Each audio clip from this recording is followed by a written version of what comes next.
What's up guys, Joey here from awesomecameras.com, and this is Today in Film number 5. It's September 25th, 2018, and we got some big news coming right out of Kodak. Apparently today is the day. Today they're shipping Ektachrome. I looked into it a little bit. There wasn't a whole lot of info out there just yet. A couple blogs picking it up here and there. What it sounds like is they're shipping it to the retailers as of today. They can place their orders. I don't think the public can buy directly from Kodak, as far as I know. So as of now, the retailers are ordering film, and all your big retailers should have it hopefully within a few days. I'd imagine someone later today we'll have a pre-sale of sorts up. If that comes out before I post this video, I'll put it down in the description for you to click on and buy some. I've got an awesome podcast for you to listen to. This one came out a few days ago, but I just listened to it yesterday. It's the Analogue Talk podcast that we know and love. They had on Matt Day. He talked all about his photography, his recovery a little more. Sounds like he's doing great over there and shouldn't be long before he's back at it full steam. And on to some YouTube videos that are worth checking out.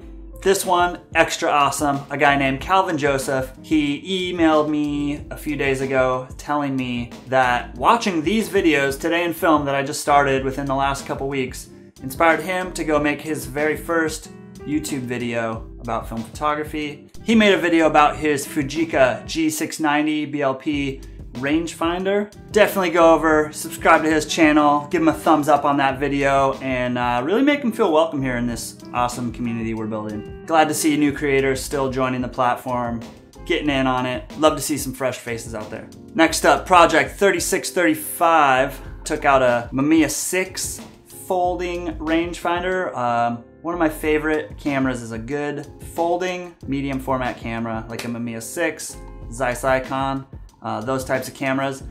They went out and shot a Mamiya 6. Definitely worth a watch if you're into folding old cameras from like the 60s. Good stuff.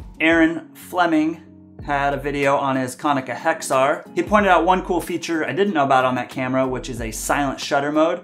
And when he snaps that photo, you can barely hear it. Definitely worth checking out if you're looking for a camera, maybe that's a little undercover, maybe you're doing street photography, I don't know, weddings, or you're just trying to keep a low profile while you're shooting. This one's not a video, but King Japes hit 27,000 subscribers on YouTube. That's awesome, dude. Congratulations. Keep putting out those videos. We'll keep watching them. Minolta gang.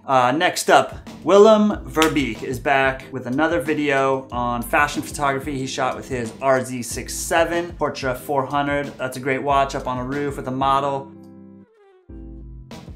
Go check that out. Another channel I've been following for a while.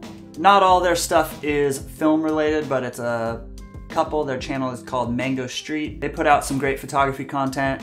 You should probably follow them anyways. Not just for the film photography stuff, but they put out some very informational goodness worth watching. This video they shot with a photographer named Sam Elkins. He gives a quick rundown of his Pentax 6.7, Mamiya 7.2, and a Contax T2, and just goes over some features he likes about them, what he uses each of them for when he's shooting, and what kinds of film he likes to shoot. It's a great little video, very well made. The photos are excellent. Definitely check that one out. There's a link down below. Last but not least, on the YouTube spectrum, I feel like I've gotten more suggestions for this channel than any other channel since I've started this series.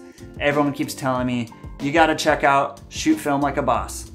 I checked out Shoot Film Like a Boss, and he does shoot film like a boss. This video, I started watching it. He is out shooting this creepy, what do you call it? Spooky manor, something like that. It's basically a haunted house that he went and photographed with a Zeiss Ikon Nettar folding medium format camera. You know how I love those, we talked about that earlier. But I start watching this video, and then I notice this video is 30 minutes long. And I'm thinking, why is this video so long? What could he possibly be shooting at this haunted house for 30 minutes? Why is it so long? So I keep watching, and he actually shoots the photos, goes home, develops the film, and then prints them. He goes through his whole developing and darkroom printing process, tells you exactly what he's doing from contact strips to printing the whole print and everything, soup to nuts, taking the photograph to a print. That is definitely what I would call shooting film like a boss. Definitely check out that channel. Give him a couple thumbs up, tell him I sent you, and subscribe. And I've also got an Instagram account for you guys to check out. After putting up my video yesterday on the Delta 3200, I was searching hashtag Delta 3200 this morning to see what else is out there, what else people are doing on Delta 3200. I found a guy out of the UK named James Attree. From what I can gather, James is an architectural photographer. I started going through his feed. He had about 3 photos that I saw up near the top that were shot on Delta 3200. And I started going through, clicking on other photos, and man, this guy shoots all kinds of film on all kinds of different cameras. Medium format, 35, 4x5, all kinds of different film. Definitely worth checking his feed out. And that's the Instagram account of the day. And that wraps up our video for Today in Film number 5. Thank you guys so much for watching. If you dig these videos, throw a thumbs up and leave a comment below. And I'm gonna try something new here. Let's throw out a question of the day. The question of the day is, what is your favorite film to shoot in low light? I'm just gonna leave it at that. I'm not even gonna name anything, lead you in down any path. Just if you're in low light, what are you shooting? Let me know in the comments below. Thanks for watching, guys. See you next time.